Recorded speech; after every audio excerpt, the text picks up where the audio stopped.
Today, in the final episode of our video series, I'll share a webinar recording where I outline how to get the best out of your engagement process for both your people and your organisation.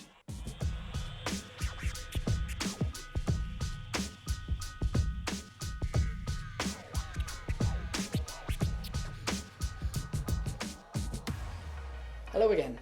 Well, we've reached the end of the video series, and to mark that occasion I organised something a bit different last week where we conducted a webinar with some of you viewers, which I'll share with you in a moment. In it I cover a very quick recap of the main concepts from the video series, and I outline my thoughts on how you can get the most out of your engagement process once it's off and running.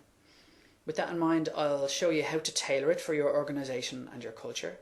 I'll explain why it's important to adopt a systematic and joined up approach to employee engagement, and I'll share some ideas on how you can evolve it and keep the whole process fresh and delivering results long into the future.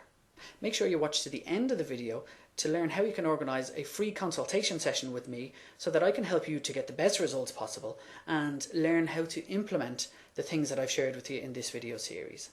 Now, it is a webinar, so the video is a bit longer than the usual episodes. If you're watching this on YouTube, you can use the hyperlinks or the timestamps in the notes below just to skip to the areas that you're most interested in. Well, that's it from me. Thank you very much for tuning in to the series and today's episode. Enjoy the video and bye for now. Okay, let's get started. You're all very welcome to this webinar. I know some of you have watched several of the videos in this series so far, but there may be some people who are out there who are first-time viewers. So I'm going to resist the urge to give a big introduction to myself. All the gory details are either on my LinkedIn page or on the Thrive website. All I will say, by way of laying out my credentials for those who don't know me, is that everything I'm sharing with you today, and indeed throughout the whole video series, is tried and tested and has been proven in the field to deliver very impressive and sustainable results. And this is all based on my own real-life experiences of designing and implementing engagement processes to over 5,000 staff in a wide range of jobs in 2 languages and in numerous countries. Yes, I know you're all very impressed. Well, let me jump in and share what we are going to cover in this session. I'll start by giving you a quick recap of some of the main points from our free video series, and I'll share a kind of case study that pulls all of this together. Then I'll outline the most common pitfalls that you need to avoid. Now, these first sections are already covered in the video series, so I won't spend very long on them. It's really just for a recap. And with that covered then, this webinar will help you to get beyond those steps and to get the most out of your efforts.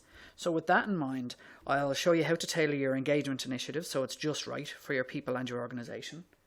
I'll explain how to adopt a systematic and joined up approach to engagement, and I'll share a few ideas on how you can involve your engagement processes to keep them fresh and valuable for everyone.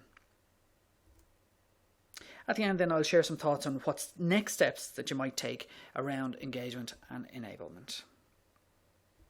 So let's jump into the first section, a quick review to get everyone on the same page. Now, not everyone will have watched the entire video series, so I'm going to very quickly give an overview of what we've covered so far. I started this video series over a year ago because I felt that although engagement was getting talked about an awful lot, there was still huge amounts of confusion. There were books, surveys, consultancies, and all sorts of articles telling us how important it was, and usually also telling us how many people were miserable at work. Lots of companies were measuring engagement with expensive surveys and action planning processes, but not always doing things that would actually improve engagement. So I wanted to share my insights and experiences of what engagement was and how a company of any size could make it work for them. The video series, as you can see on screen, is broken down into 4 sections, and they flow in what I think is a logical order, and each video is around 15 minutes, some a bit longer, some a bit shorter. It's not slick or expensive, but at least these videos are easily consumed, so hopefully it's helped some people to move along on their engagement journey for the place where they're starting. And I'll try not to shed a tear, but today does mark the last episode of the video series, as pretty much all of the important information has now been shared with you. In terms of the fundamental concepts, we don't have time today to review these in great detail, so hopefully you have a few moments to look back through at least some of the main episodes that I'm going to share with you here, as well as jumping on the website to download some of the free resources.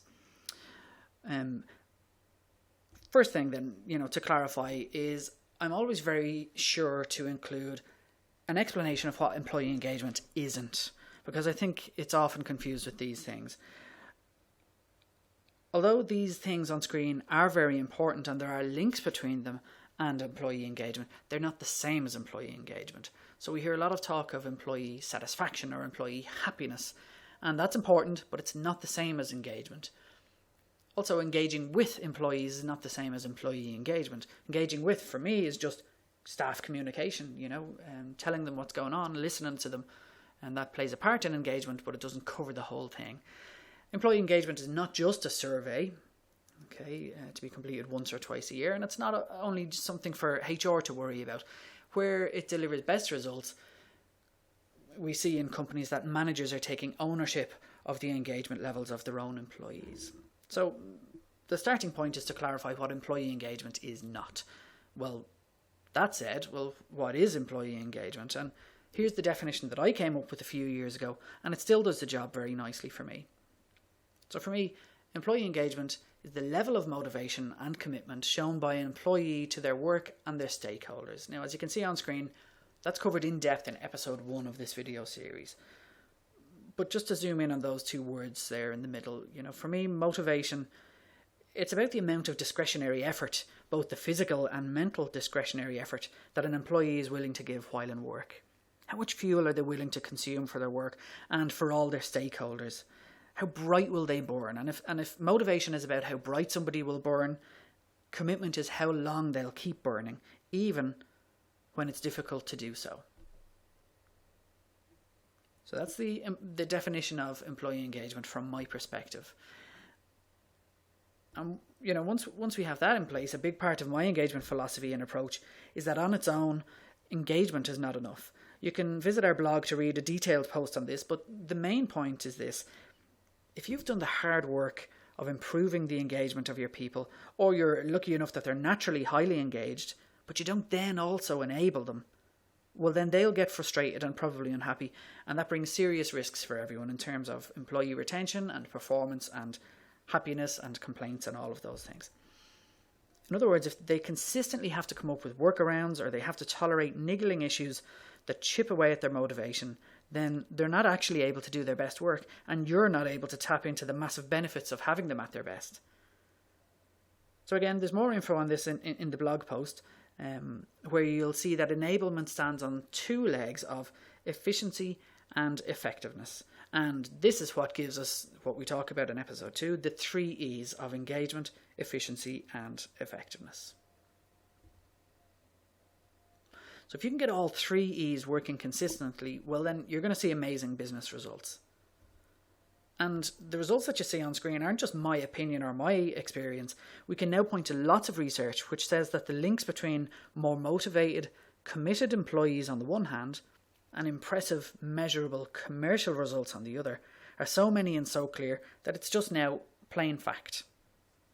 So as you can see on screen, all of the main metrics that you want in your organisation to go down with high levels of employee engagement. And when you have high levels of employee engagement, the other measures that you want to go up and to an impressive level. So, we see a reduction in absenteeism and theft and safety incidents, quality defects, things like that. But the things that really move the dial on your business's health and growth are customer satisfaction, employee productivity, revenue, net profit, and if you're publicly traded, share returns all go up to a very impressive extent. So it's no longer a case of asking, is there a business case? The business case is taken as read. And finally, in terms of a recap of these fundamentals from the video series, back in episode 7, you learned that I have very strong views on measurement and engagement surveys. So, I'm just going to very quickly recap on that now. The main thing to say is that measurement is very important, but just measuring engagement won't improve it. Also, in terms of what's being measured, I would far rather see an organisation measuring and spending its money on the activity that improves employee engagement rather than huge amounts of time, money and effort on a survey and an action planning process. If you haven't watched this episode, make sure you check it out to learn about the 5 pillars and how you can measure each of them. So that's a fast review of the main points. Hopefully it sheds some light on, the video series if you haven't watched it up to now. But let me try and pull it all together with a very short story that's not quite a case study. I mean, I think the most interesting way to pull this together is to tell this story. I do have statistics and pie charts and all of those things, but I didn't want this webinar to turn into a very academic study. If you want those pie charts and statistics, I can share them with you though, no problem. So anyway, here is the story of Bob and Christian. This is Bob Malloy, and he is 95 years young and lives in a place called Bolton in Manchester in the UK. And this chap with him is Christian Truesdale, and he's also from Bolton, but he's only 18 years old. Now, I first heard about these two men back in April last year, and how I came across the story was this update was shared on Facebook, and it showed up in my newsfeed. A girl had spotted them on the street, taken this photo, and told their story, which goes like this. Bob was doing his shopping in an Aldi supermarket close to his home, as he had done numerous times before over the years. He was approached by Christian, who asked him if he needed any help, and Bob, who was surprised and delighted, said yes please. So Christian, who's a stock assistant in the store, grabbed a basket and walked around the shop with Bob, picking and carrying the things he wanted to buy. And when they were done, he went to see the manager and asked if he could walk home with Bob and help him with his bags. The manager said yes. Off they went, hand in helping hand, and that's when they were spotted and photographed by this girl, Samantha Jane, on Facebook. So, all on its own, it's a lovely feel-good story, but I also want to tell you what happened next. So this wasn't some PR stunt or part of a comprehensive effort on Aldi's part to help the community or the elderly. Christian wasn't even instructed to do this by his manager, although he was enabled to do it. And just look at what happened. In the 9 months since this happened, these are the numbers for just that one Facebook post. So 288,000 likes, 31,000 comments, over 76,000 shares, and that's just for that Facebook post. Imagine how many further times it was talked about by all of these people who are liking and commenting and sharing with their friends and family or in their workplaces or in their social networks. So the word has spread far and wide. Indeed, the story has been picked up near and far by some of the biggest names in global media. You can see BuzzFeed, Huffington Post, Fox News on an international level, as well as more local things here to Ireland, like the RSVP magazine and a bunch of newspapers here in Ireland and across in the UK. Christian himself received some very public praise. And by the way, Loose Women is the name of that TV show, if you're not familiar with it. I'm not casting aspersions on the women in the picture. And most interesting of all for me is that a complete stranger on the internet set up a donation page for other complete strangers on the internet who have been moved to donate their own money to reward Christian for his caring act. And you can see there that 44 people have donated their own cash to go towards Christian buying himself some sort of a gift as a thank you and a reward from doing good work. And he's ended up with over £500 there in that collection. So from an engagement perspective, you want to talk about purpose or motivation, discretionary effort, commitment to stakeholders, not to mention the business case. I mean, this example is all you need. Look at the exposure Aldi have received based on just this one judgment call and a willingness to make a difference to one person at the most human level. I know in a retail store everything is measured, but as far as I know, their measurement doesn't look at things like this, but it's this stuff that really drives results, and it costs practically nothing. But not every organisation or manager gets it right. And so let's move on to the next section to learn from the mistakes that I've made myself and I've seen made around me too. These pitfalls were shared in episode 5 of this video series, so you can watch for that for full details, or you can go to our website, thrive.ie/engagement, where you can download that PDF that you can see screenshotted on the screen. But today I really want to zoom in on the top 3 things that will kill your project or process. If you're just starting out, this will help you to be successful and avoid the pitfalls. And if you already have an engagement process in place, which I know some of you viewers will have, well, this section will help you to identify some important questions and home truths that maybe you want to reflect on. I think the biggest pitfall is to start your engagement journey for the wrong reasons, and I mean this in two ways. Either the key people in the organisation genuinely misunderstand employee engagement, and in reality what they really need and want is some other type of initiative or process, for example, management training or better customer care practices and things like that. Or there's the second way that I mean it, which is that your key people do get what employee engagement is, but the intentions are wrong. In other words, they're only doing it because their parent company has told them to, or their clients are doing it, or it seems sexy to their shareholders or in the media. And the problem here is that people will notice this very, very quickly, and it's going to damage the trust and buy-in necessary for the whole thing to be a success. So that's the first mistake to avoid, doing it for the wrong reasons. And I think the next mistake is overcomplicating things. Now, I've made this mistake myself for sure, and I've gotten excited and tried to achieve too much too soon. And the problem is if there are too many elements, or if it's not efficient and user-friendly enough, then it either confuses people or they resist using it at all. So it's far better to start on just one or two simple aspects of engagement, do them right, measure them and the impact, and then celebrate the progress and build on it from there. Finally, if you've put the effort into launching an engagement process, then the biggest crime you can commit is letting it become optional or letting it be reinvented by each manager depending on their preference or their personality or how busy they are at the time. So everyone needs to be trained on using the tools in the right way, and they need to be held accountable at every level just for using the process and the tools full stop. So once you get the basic tools and practices in place and you can avoid those pitfalls, the next couple of sections will help you to move your process from good to great. And one way to really build success with your engagement efforts is to spend time tailoring what you do and how you do it. First of all, let me outline why tailoring the process is important. In episode 6, I explained the steps people need to go through before you can achieve results from your engagement process. They need to understand what's happening and why. They need to trust that it's above board and that it's good for them. And only then will they use it and drive your results. Tailoring your efforts will help on all of these counts. And the ways to tailor it fall under 3 headings for me. First, it's in the language that you use. How you talk about engagement and whether you even use the word engagement matters.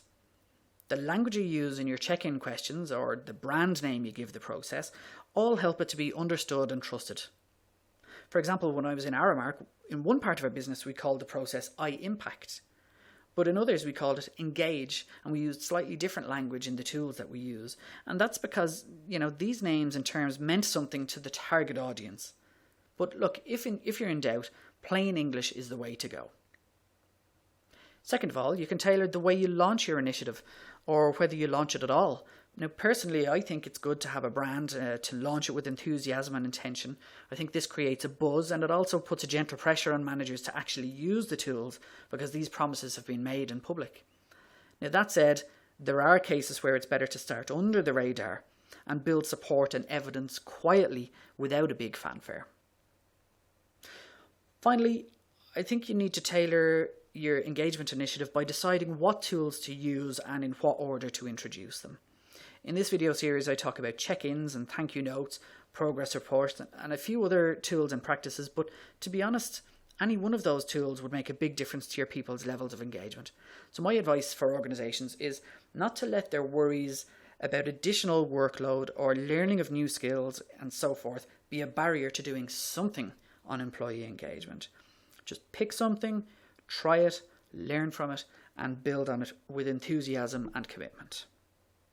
So you've got your tailored tools and processes, you've launched them right, and you're avoiding the pitfalls nicely. Now it's about getting maximum and sustainable impact and results across the organisation. And to achieve this, you'll need to adopt a systematic approach. Now, when I think of the word system or making something systematic, I think of anything that's carefully designed where the component parts are interdependent, they work well together, and at the same time combine to do something bigger than the sum of their parts. So for systems, I think of a car or a computer, the human body, an orchestra, a sports team, and of course a well-run engagement process is a system too. I think this systems thinking is important for engagement because without joining things up, You'll have lots of separate interactions that deliver value at the individual level and hopefully to the manager and maybe across that specific team too, but it won't reach a critical mass and deliver breakthroughs at the organisational level. If you do it right, you'll have more data and insights that you can use to support and retain and motivate your people. You'll learn how to improve the efficiency and effectiveness that I spoke about earlier, which enables them to do good work. And if you're measuring engagement with a survey, well then it'll be much easier and much clearer to identify what levers you need to pull to actually make a difference to those results, rather than hoping that they improve year on year. And finally, it will last longer and have a deeper and wider impact on your culture. Adopting a systematic approach helps the process to put down roots so you can enjoy the fruits long into the future. So how do you systematise it? Well, first of all, I think everyone needs to be clear on what's expected. Targets or objectives need to feed into keep people's KPIs and appraisals. Otherwise, employee engagement is perceived as optional, or it gets bumped down the list of importance when managers inevitably come under pressure from other things and heavy workloads. In terms of documentation, I want to be clear, this shouldn't be an admin-heavy process, and I'm definitely not into creating paperwork just for the sake of it. But without some process for catching and sharing the stories and the ideas and the issues that are shared by your people, well then everything blows away in the wind. If my manager has conducted a check-in with me and I've given her honest answers about what I think and what I need to do great work, and it's not written down, well then it's very unlikely that she'll be able to recall this stuff and the details at the end of the month, let alone be in a position to actually do anything about them. Which of course is the point of doing a check-in or sending a thank you note or this whole employee engagement process. It's to cause something to happen based on intelligent action. If you can adopt a systematic approach, well then I think it becomes a case of what gets managed gets done. Now for the final piece of teaching in this session, and indeed the whole video series, let's look at what do you do once everything is in place? Well, that's simple. You work hard to keep it in place and to evolve it and keep it fresh. I think the first point to make in terms of evolving your process is that no one's going to get the process exactly right first time. So a big reason to innovate and evolve your process is to make it more efficient and effective. Again, check out episode 2 for detailed definitions of those words. But put simply, you'll want to make more of a difference with less effort. Okay, and to continue with that, you need to evolve it. After a while, you'll notice that everyone reaches a plateau in terms of their enthusiasm, and as well as in the results they're seeing and even the skills that were new and exciting to them at the start. So if you time it right and introduce a next wave or a version 2.0 of your process, then you can get people moving towards the next plateau and you'll enjoy improved outcomes and results while they're more stimulated and enthusiastic. So how can you evolve your process? Well, for me, there are 3 simple ways of doing that. First of all, you can use the existing tools in new ways. For example, if your managers have been using check-ins with employees, as I taught you in the series, then they can use the same tool with very little tweaking to have valuable interactions with their customers or their patients and even their senior clients. Likewise, what's to stop them sending thank you notes to their clients and their teams to build better relationships and outcomes with them? As and when they're ready, then you can start to introduce additional or more sophisticated tools or practices that inform and involve or otherwise motivate employees on their journey. And finally, you can get a lot more out of your engagement efforts if the whole system is connected to other important people processes. So for example, if you have employee awards, well, if they take into account the people who've received thank you notes, then there's a strong connection between the 2 processes there. Or if you're looking to promote someone or involve them in a project, well, now you have a way to ensure their success and motivation through the tough times by driving their engagement and enablement through the tools that I've shared with you. So I know there's a lot of information and I'm probably going fairly quickly because, we don't want to take too long on this video. But that's it for the teaching part of the webinar and the whole series. I want to share some thoughts with you now on what you can do next. If you have watched all 10 and now the 11 episodes of this video series, what can you actually do to use what we've shared with you? Well, I think the first step is really continuing the conversation, that it shouldn't just end with this video series. There are 3 things that you can do now after this video The first is, if you haven't gone there, visit thrive.ie/engagement. There you'll see all of the videos and the additional free resources and documents that back up some of those videos. While you're there, make sure to sign up for our mailing list if you haven't already, and that way you'll be first to know what we're doing with both engagement and everything else that we do in our business. And finally, as a thank you for watching the video series and this webinar, I'd like to join you in person, or Skype if you're far away, and give you a free 90-minute consultation to help you in your organisation for the journey that you're on.